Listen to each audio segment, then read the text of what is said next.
The Golden State Warriors are the only team in the Western Conference to have advanced to the semifinals.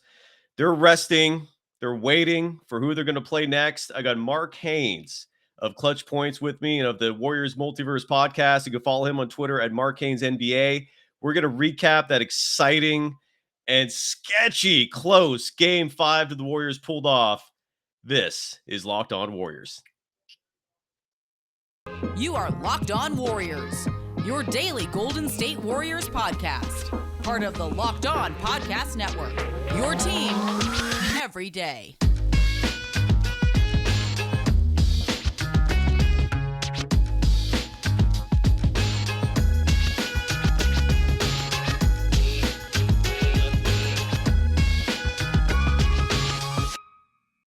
Thank you for making Locked On Warriors your first listen every day. We are free and available wherever you get podcasts. And so is Mark Haynes, at least on Twitter. And most of the content is free and available. You can follow him on Twitter again at Mark Haynes NBA. Mark, give us your thoughts and your recap on what was undoubtedly a thrilling Game 5 series clinching victory for the Golden State Warriors. Yeah, man. It went down. It went down to the wire, as we seen. And I expected it to. I expected Denver Nuggets to come out swinging, given everything they got. And the Warriors actually surprised me by pulling out that game. Once they took that 8-point lead going into the fourth quarter, I was like, the way the Joker was playing, he had 30 points, 19 rebounds, 8 assists. I was like, it's no way these guys pull it out. But somehow they dug deep and made some plays. Gary Payton II was amazing. And the small ball lineup was ineffective for the most part, but GP2 and Otto Porter and Klay Thompson on the rebounds and things like that, they figured out a way to get the win, and that's great for the Warriors moving forward to be able to, close out a game with that type of a team right in front of them with a lead. No doubt. Were you at the game? Yeah, I was there. And it was funny because it was kind of a quiet night. The Chase Center was not that loud, but as soon as that third quarter, that's when you kind of felt their presence. When Gary Payton checked in and started getting deflections, knocking down open shots. From that point on, like to the entire fourth quarter, Chase Center was rocking. Yeah, and it was quiet for a lot of it. I felt, at least from watching it on TV, I felt nervous energy. I loved hearing them repeatedly saying, "Ref, you suck." I heard those chants a lot through the TV screen, and that's home court advantage, man. I mean, in my opinion, the evidence was overwhelming that they got screwed over by the officiating in Game 4. Man, that was very one-sided, and I felt it felt very similar in the first half of Game 5 too. I mean, you had Aaron Gordon. I think he had more free throw attempts in the first quarter than the entire Warriors team combined. And you heard those chants, and I was loving that. I'm guessing you've been to games at Oracle. This was the first closeout game at Chase Center. And what are your comparisons in terms of the crowd energy and the noise? Like, did it play a factor in your opinion? Like, was that a sixth man for the Warriors versus the Nuggets? What was your feeling about the Chase Center crowd, especially when compared to Oracle? Yeah, it definitely was they were the sixth man in the fourth quarter. And the difference between Chase Center and Oracle, like in Oracle, it would have been, the crowd would have been loud the entire game, before the game start. And, the Chase Center, it's like they got to kind of warm up. They kind of go as the game goes instead of the other way around where, the crowd in Oakland, they kind of had the players going, from the start, and once, Draymond and Steph and all those guys, like, once they noticed the crowd, they turned it up to a whole nother level, and that's really when they took over the game.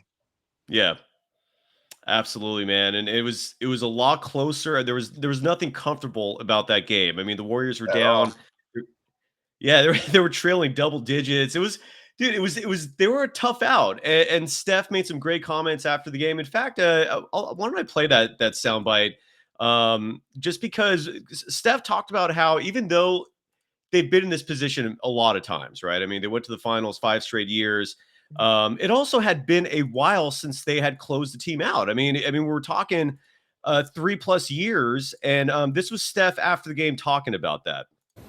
I mean, it means a lot. You don't ever take it for granted. You understand being on this stage. We understand we hopefully have a lot left to do, but getting to the playoffs and getting through a series and winning 4 games against a good team, like it's hard, and every team wants to be in this position, at the end of the year. And for me, Draymond, Clay, Loon, like we've all been there before, and love that feeling, love that competition and the environment.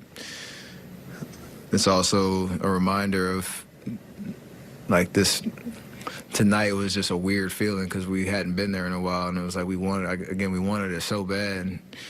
Kind of made it a lot more difficult on ourselves. So, but we still remember how to do it, which is a good feeling. Oh, damn right, it's a good feeling. And again, you sense that it's almost like they have a lot of new players, but even the veterans you could tell there was like a nervousness to trying to finish this team off, and they were not giving up, man. I've been saying all week, I've been repeating what my stepson loves calling people on Roblox who just refuse to give up. He calls them tryhards, and that's what this Nuggets team was, man. They clearly were not as good as the Warriors, but they're damn tryhards. They're just annoying, refusing to give up. Look, respectful. I mean, I respect him for that, but if you love the Warriors, it was annoying. Jordan Poole, who started this series smoking hot. I mean, he was really like the name of this series through the first 3-4 games. But you saw something which was interesting, which is that he didn't close the game. It was very reminiscent of the Warriors back in like November, December, when Kerr just really did not trust him yet. And look, man, the kid's only 22 years old. He's still incredibly young. He's only in his 3rd year. He's only played on a full-time basis like a year plus. In your opinion, what led to Poole only playing 25 minutes and not finishing the game for the Warriors? Well, I honestly think it was, outside of he had some foul trouble. He had 5 fouls in that game, and they had to yank him, to try to get him in position to close. But I think it was just GP2. GP2 came in and he played so well. He barely missed shots. I think he was 6 of 8 or something like that, and he just made play after play. He had 2 big steals, a bunch of deflections, just in the way. And I think he just was what the team needed at that time. Yeah, I don't think you really like you said, this was an ugly, tough, hard-fought game, and it came down to defense. And if it's defense that you need, Gary Payton, he's that guy. Because if you also look at the minutes distribution, Andrew Wiggins, he only played, I believe, 26 minutes or something like 23, that. actually, even less. See, 23 minutes. So I think it was just the flow of the game, and it's like once you got a guy out there rolling and he's got it going, you don't really want to mess things up. And I think that's what led to leaving Jordan Poole on the bench to close the game. Oh, you're absolutely right, man. And in just a moment, I'm gonna talk a lot about Gary Payton II, just because he's insanely valuable in terms of where this Warriors team is going to go. I've talked about, looking ahead to the offseason, what the Warriors have to do to keep him. But first, I got to talk about our longtime sponsor, BetOnline, and more specifically, betonline.net. They're your number one source for all your betting stats and sports information. Find all the latest sports developments, league reviews, and news, including this year's basketball playoffs and the start of the Major League Baseball season. BetOnline is your continued source for all your sports wagering information, from live betting to playoffs, esports, and more. There's obviously no line yet for the next round because the Warriors don't know who they're going to play yet. And we'll talk. And Mark and I are going to cover that for sure. But if you want to know about one interesting line, and I love your take on this, Mark, the Bucks and Celtics, to me, outside of the Warriors Grizzlies, which I feel very confidently is going to be the next round matchup, those are the 2 series that to me are just like main event, top of the card type matchups. And the line for the Bucks Celtics right now is the Celtics are favored to win that series. They're minus 200 and the Bucks are plus 175. What are your thoughts on that series, man? That is going to be just what a fight, man. I'm stoked. I was really looking forward to that series, and it's unfortunate that Chris Middleton won't be playing. And it's like, man, that's such a huge hit. He's an all-star. He's the second leader on that team. Yeah, I'm with you, man. Oh, I lost your sound, dude. I don't know if you can hear me. Can you hear me? Now I can hear you. Yeah. Okay. Did you hit the mute button? So without Chris Middleton, I just don't know, if they could get past the Boston Celtics, that way, especially how the Celtics are playing right now, man. The Celtics are looking really, really scary. Dude, their D looks insane. I mean, I mean, for the people who are comparing their defense to the all-time greats, let's just hold, take pause for a second and wait till they actually win something relevant. But with that said, dude, oh, and I just lost Mark. Hopefully he'll join me in just a second. But look, to finish my thought on the Bucks Celtics, yes, that Celtics defense is incredible. Yeah, we got Mark back. But Mark, I don't know if you'd agree with me or not. This could be like Giannis's LeBron moment. And what I mean by that is that LeBron carried a lot of teams that were very mediocre to the NBA Finals, and I got to give him love and respect for that. I mean, when you look at the supporting cast for a lot of those teams that made it to the finals, not necessarily winning it but making it, I mean, that's all him. Like it's a minor miracle some of those teams went as far as they did, and this could be Giannis's similar moment, especially with Middleton out. What are your thoughts on that, and what do you think ultimately is going to happen in this series? Like, who's winning it and by how many games? Yeah, I like where you took that, man, because like I think I do believe that, and if Giannis is able to get his team past the Boston Celtics, if he's able to get to the NBA Finals this season, I think it would be as great as the Joker is, and we've seen what he did. But I think that's Giannis' lane to taking that title of best player in the NBA. Like Yep. if he can do that, get past Boston and beat Miami or Philly, whichever or whatever, that would be huge for him. And I don't understand like how you couldn't consider him at least next year. You couldn't consider him the best player in the NBA. You're absolutely right, man. So who are you picking though? Ultimately, are you picking Celtics? I'm picking Celtics simply because Chris Middleton out, but I I would hear you. love to I hear see you. Milwaukee get there though. There are reports Middleton could come back after game two, maybe after game three. I don't know if that influences your decision at all, but do you have a pick of games like Celtics of what, 6, 7, 5? What are we thinking? I'm gonna go Celtics in 7. I think it go all the way to 7. That's fair, I man. think And we can't forget what they did to Kevin Durant. I mean, that defense is stout, but that's a series that, I mean, Warriors, Grizzlies, those are the two I'm really excited about next round. But regardless, head to betonline.net today or use your mobile device to learn more about the trends in action. Bet Online, it's where the game starts. it's You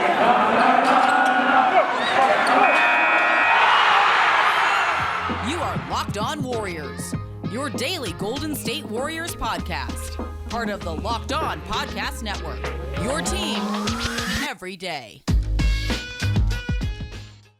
Thank you for making Locked On Warriors your first listen. For your next listen, check out the Locked On Now podcast. Nightly recaps of every NBA game with analysis from our local experts is free and available wherever you get podcasts. You can follow Mark Haynes on Twitter at Mark Haynes NBA, where he posts tremendous content, especially pertaining to the Warriors. Your reports are fantastic. You really get some great interviews too, man. I'm really impressed with a lot of your work you're doing. Gary Payton II, man, what is the reason, in your opinion, for Kerr being so hesitant to consistently give him heavy minutes? What I mean by that is yeah, last night's game, he was a major factor in the Warriors winning that game. That three he hit was huge. DeMarcus Cousins referenced it during his post-game presser, saying he still can't get over how big of a shot that was. In 25 minutes of play, he had 15 points. And again, from three, he was 3 of 4 from beyond the arc. It was incredible. And that doesn't even include all the amazing defensive accomplishments. But in game 4, he played 6 minutes and 49 seconds. During the regular season, you'd see him one game where he's putting in 25 minutes. The next game, you wouldn't even see him. Maybe you'd see him for 5 minutes and change. During the offseason last year, they waived him. He had to clear waivers before they re-signed him to the team. Thank goodness they own his early bird rights. I'll explain what that means and his contract situation next year in a moment. But in your opinion, what is it with Steve Kerr that prevents him from making Payton a consistent part of the rotation where he's getting heavy minutes night in, night out? Well, I think he's just running into that issue of, and it's a good issue to have, but it's actually a really tough one to deal with when you have so many guys that really can get out there and contribute. If you look at even at the bottom now, it's the bottom. You look at guys like Juan Toscano and Yeah. Jonathan Kuminga and Moses Moody. All those guys proved during the season that they can play valuable Mhm. minutes and they can do good things out on the court. Even in crunch time, they all had their moments. And GP2, he's just fitting in that bunch. He's the guy that, yeah, he's playing like every night right now, but it could go from 6 minutes to 25 minutes in a game. And it's almost like when Kerr is kind of treating them like when you playing high school basketball, and if you mess up, you coming out, you might not get back in. And and it's slightly unfair to the guys, but when your team is so deep, it's just you got to figure out how to move these guys in and out the lineup somehow. And I think he's unfortunately for GP2 and the other guys, sometimes they end up on a short leash, but when they got it going, they're all able to produce. Yeah, and he's just been remarkable. I feel like if there's any players on this team that should have earned the benefit of the doubt by now, it's GP2. I just feel like he's been so consistently good. Like I rarely, if ever, see bad plays or moments from him. And last night he showed he can rise to the occasion when it matters most. Real quick, I just want to tell the audience again what the Warriors can offer him next year. They could either offer him the veteran min, which is not going to fly. Some other team's going to come in there with much more money. You can offer him the mid-level exception, which is going to be approximately $5 million and change. And again, I don't think that's going to be enough. So the third option are the early bird rights. And I actually dug into this and did research on what the Warriors can offer Gary Payton II. And it's going to have to be a guaranteed contract in the 2 to 4 year range. You can't offer him a 1 year deal with early bird rights. And it's 105% of the league average for each player's salary, which comes out at least last year to being approximately $9 million, give or take, a few hundred thousand. So the most they could offer him is a 4 year deal worth approximately $36 million. You're an insider with this team, man. I mean, you're embedded. And I hope Raymond Ritter and crew recognize now just how important you are from the media landscape.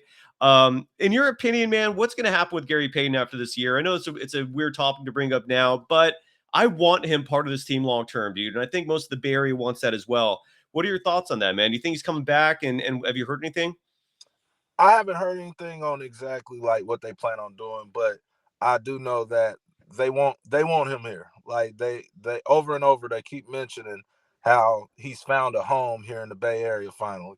And the way he's played, like you said, he was the fifth, he was the last guy signed to the team. He got cut Yep. and released and signed all in what, a week span or whatever. And for him, it's not many stories where the guy starts off 15th in the NBA and you're a key contributor, in the playoffs.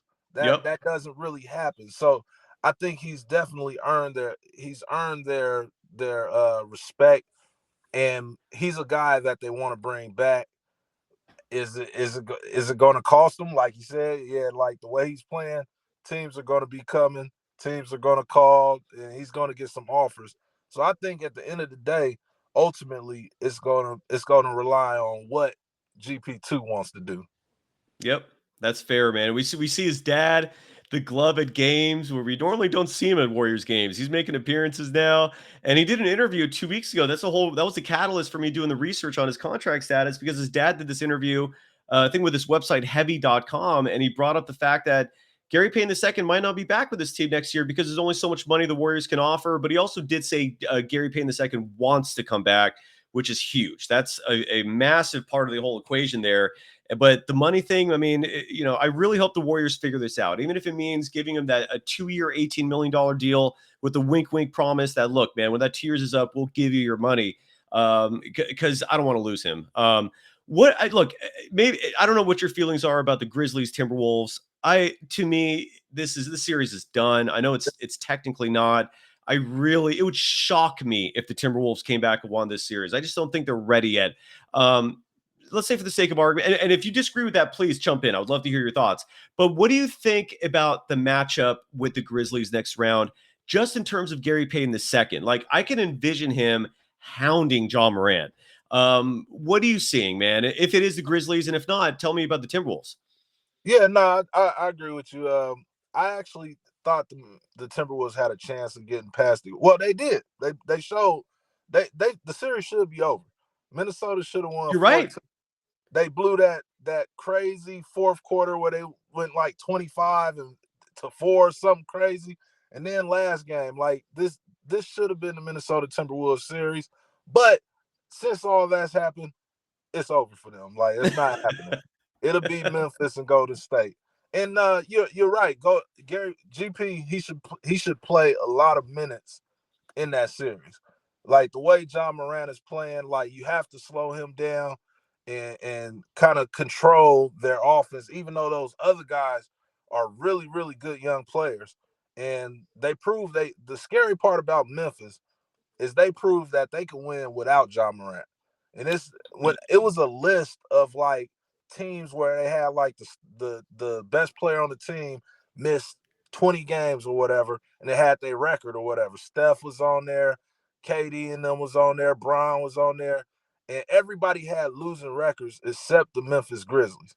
The Memphis Grizzlies was 20-5, I believe, without Ja Morant, and Correct. that's scary.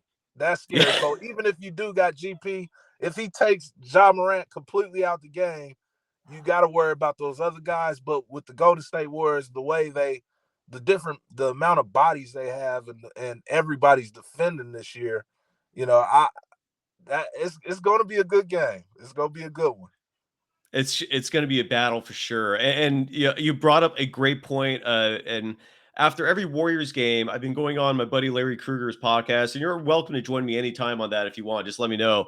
But on last night's show, I expressed that similar sentiment, which is that the Grizzlies, as crazy as this sounds, are a better team without Ja Morant. It's not just that 20-5 record. That 20-5 record actually makes it look better than it really is. They were 19-2, if I'm not mistaken, without Ja. And then like the last few regular season games, they were taking games off. And so there was a few more losses piled onto that. When you think about 19-2, that is a quarter of the season. That's a legit sample size to look at. That outpaces the Warriors' 73-win season.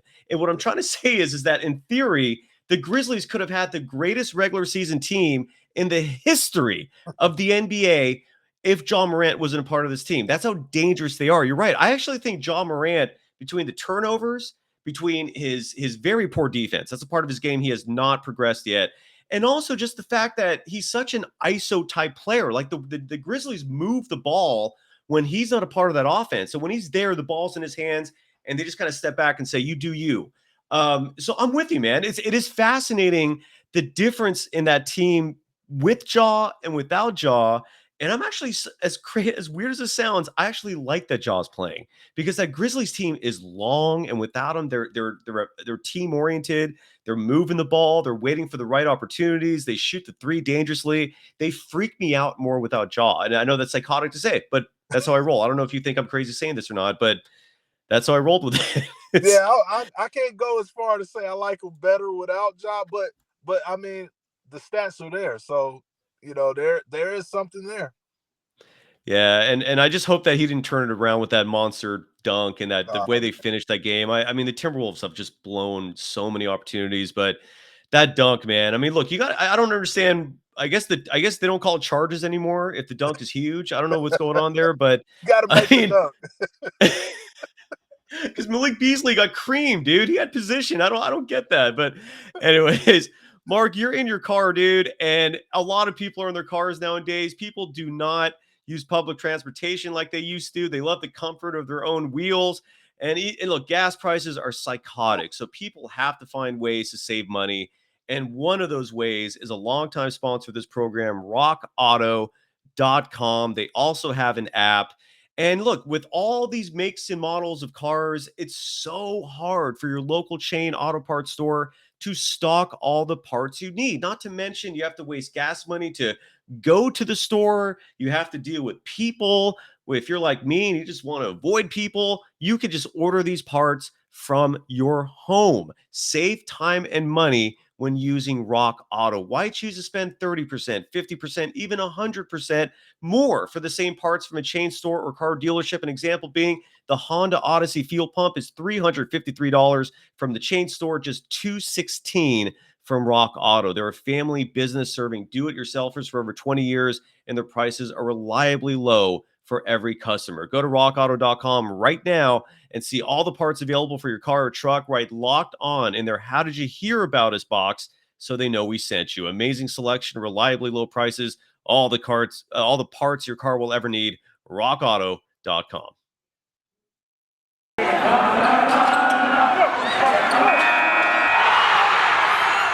You are Locked On Warriors, your daily Golden State Warriors podcast. Part of the Locked On Podcast Network, your team every day.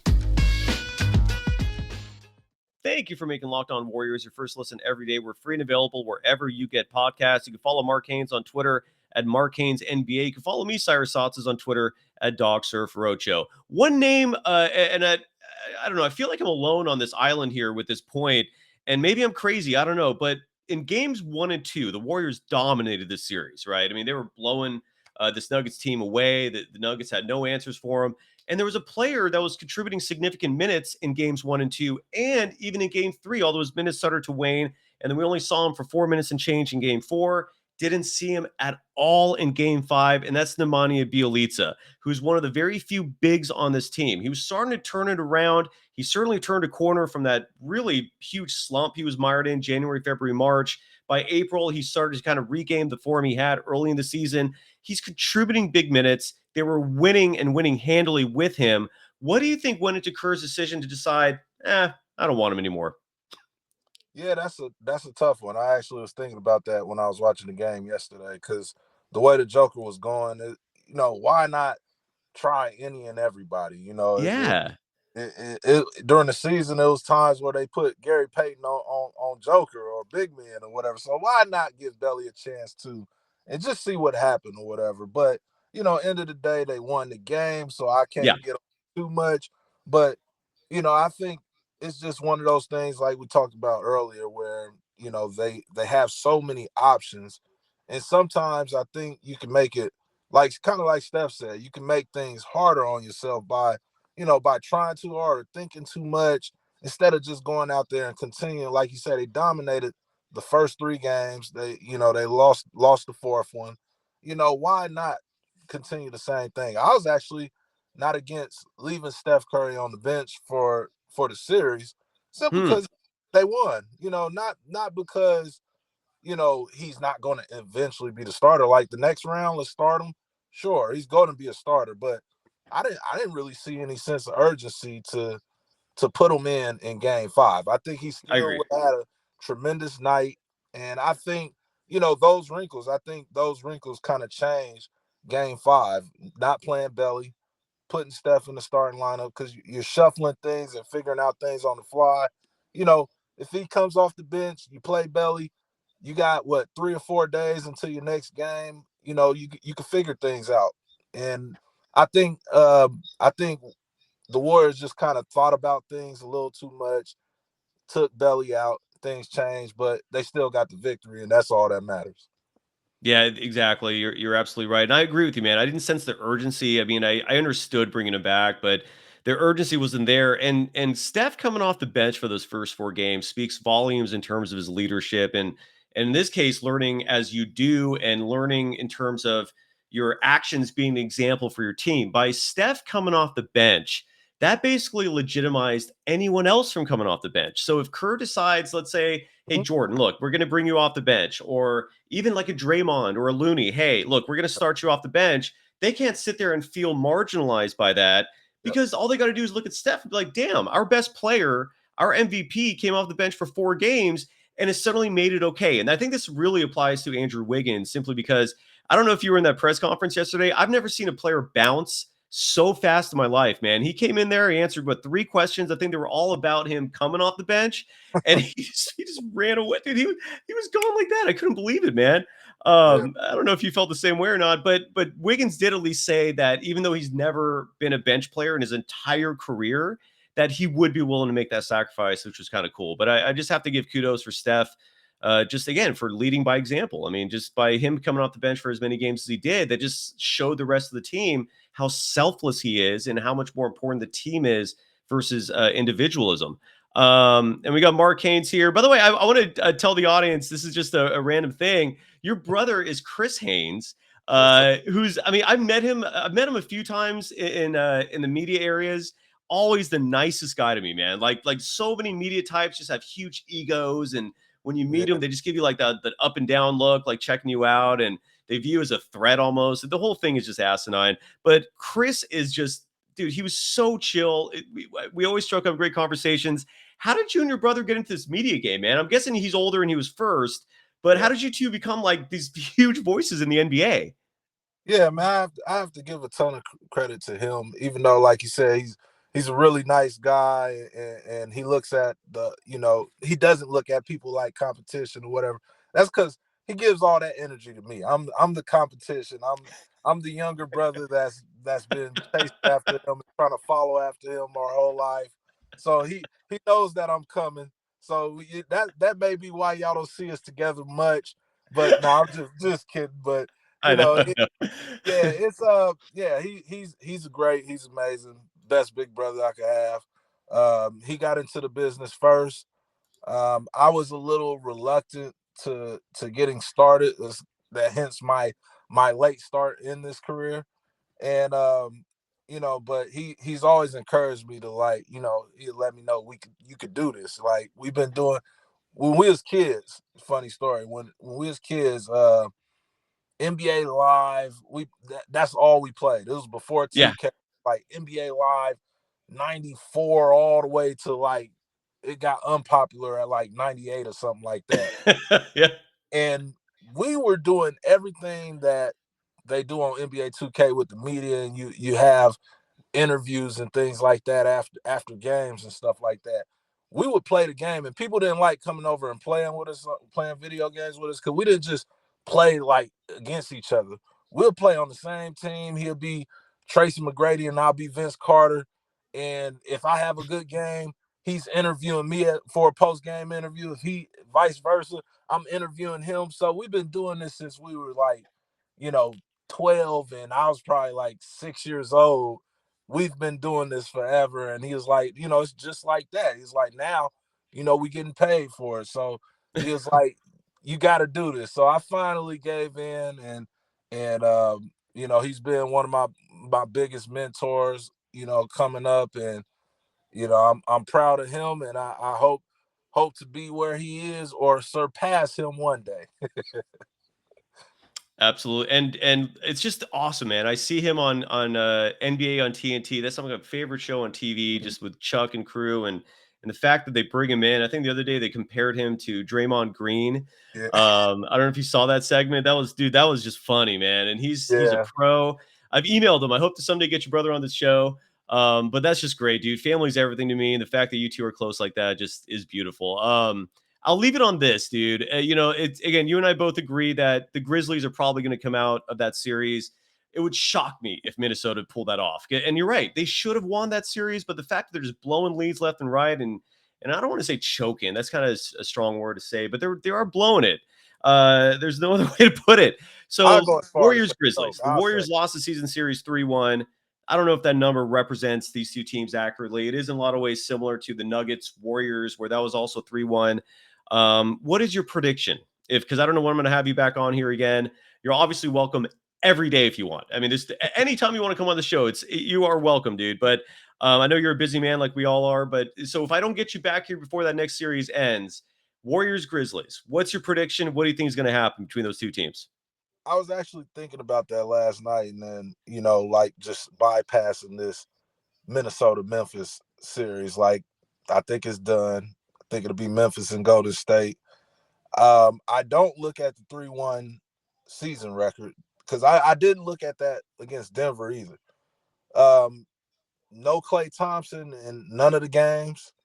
I think one of the games, none of Klay, Steph, or Draymond. Correct.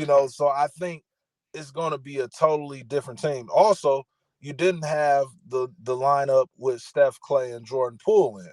True. So this is an entirely different Golden State Warriors team, and I think this is the same Memphis Grizzlies team.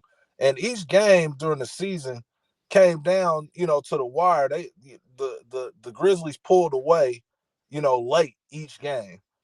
So I think with the Golden State Warriors being healthy and how they're playing right now, I might change this, but my early prediction, I got the Golden State Warriors in 6.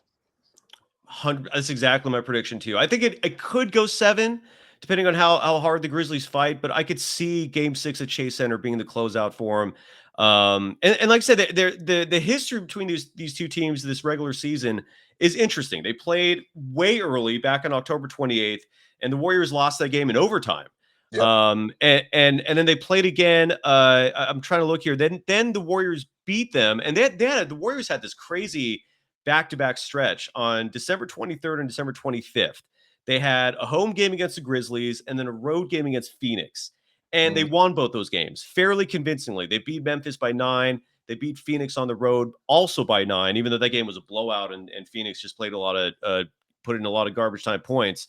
Right. And I also remember vividly Klay Thompson saying, I think it was I can't remember the time period. I got to look that up, but I remember him saying that now we should start taking this Grizzlies team seriously, kind of implying that they didn't really respect them. Like they just kind of looked at the Grizzlies in the same tier, as like almost the Thunder or like some second rate organization like that. No offense, but in terms of talent of your roster and your personnel, you just, the Thunder suck.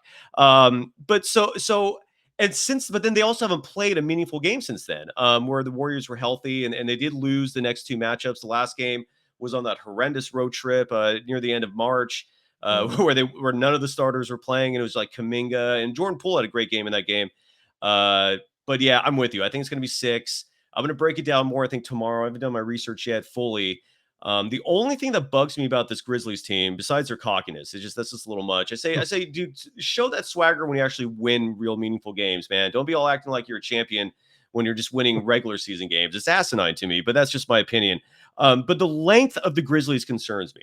Like when you look at the roster, when you look at the Grizzlies top to bottom, they're long, man. Like Kyle Anderson bothers me. Like he came from the Spurs. He's a dangerous player. He stands like 6'8", 6'9". Dylan Brooks is like a thick 6'6". Steven Adams, we can't forget about him. I don't know how many minutes he's going to play in this series, but dude's like a 7-footer, close to 300 pounds. And just the list goes on. I mean, Desmond Bane is a big 6'5" shooting guard. We saw Brandon Clark had that monster game against the Timberwolves, and he's like, what, 6'10", 6'11". It just goes on and on. Like Melton is a big player for a guard. Zaire Williams, who's a rookie, but he's listed as a shooting guard, but he's 6'9". So this is a long team, man, and that's what concerns me a little bit. Any final thoughts about the Grizzlies and just in general about the Warriors? Yeah, no, I agree with all those points, and their size and how athletic and their youth. Those are all going to be strengths, and I think the reason I still give the edge to the Warriors is because, like you said, this is a young team. They're super talented. They definitely should be taken seriously, but that inexperience between everybody, like there's nobody on that team with experience. I guess you could say Kyle Anderson, but the Golden State Warriors have that, and in the playoffs, you need it. And the reason why Memphis is getting out of that Minnesota series is because they're inexperienced as well. Yep. If that was an experienced team playing them, they would have took the Memphis Grizzlies out. So that's why I got the Golden State Warriors. You taking them out of 6. Yeah, you're right. And in all honesty, man, I was a lot more nervous about the Grizzlies before this Timberwolves series. And they make a lot of dumb mistakes. Like they show their youth and immaturity on the court a lot, man, between turnovers, just between poor shot selection. They have a lot of huge defensive lapses. So that series actually made me a lot more confident that if the Warriors are polished, they should win that series. They should not be really that close. I think 6 is a fair number. And the Warriors would have to deal with another Nikola Jokic. That's huge. I mean, that is their kryptonite, is a big who can have a skill set or has a skill set like Jokic did. The Grizzlies don't have that. So that's a massive solace for Dub Nation in that you don't have to worry about this super center, a huge 7-footer who can like shoot threes and who can, handle the ball like a point guard. I mean, that's over with for now. So Yeah. the relief is there. Mark, anything you like to promote, dude? Everyone can read your content obviously by following you on Twitter at Mark Haynes NBA. Where you post all your content. You're a beat reporter covering the Golden State Warriors for Clutch Points. You have your Warriors Multiverse podcast, which whenever you decide to bring guests on, I'm ready. Anytime you want me, dude, I'm coming on that show. I know you mostly do it solo, but if you ever need someone as a guest or whatever, man, I'm in. But anything you'd like to promote, dude, that's going on with you? For sure, man. I appreciate it. I always appreciate you having me on. And Right back at you, man. happy birthday again. I know your birthday just passed, so I want to Thanks, say dude. that. But no, everything's covered, man. Follow me at Mark Haynes NBA. Check out the Warriors Multiverse podcast. And that's about it. That's all I got going right now, covering these Warriors. Hopefully we got a few more weeks of this, and hopefully we're talking again in the finals. Let's do it. I hope so too, man. And you can follow Mark Haynes on Twitter at Mark Haynes NBA. Always a pleasure, and we'll talk soon. Thanks, man. Thank you, brother.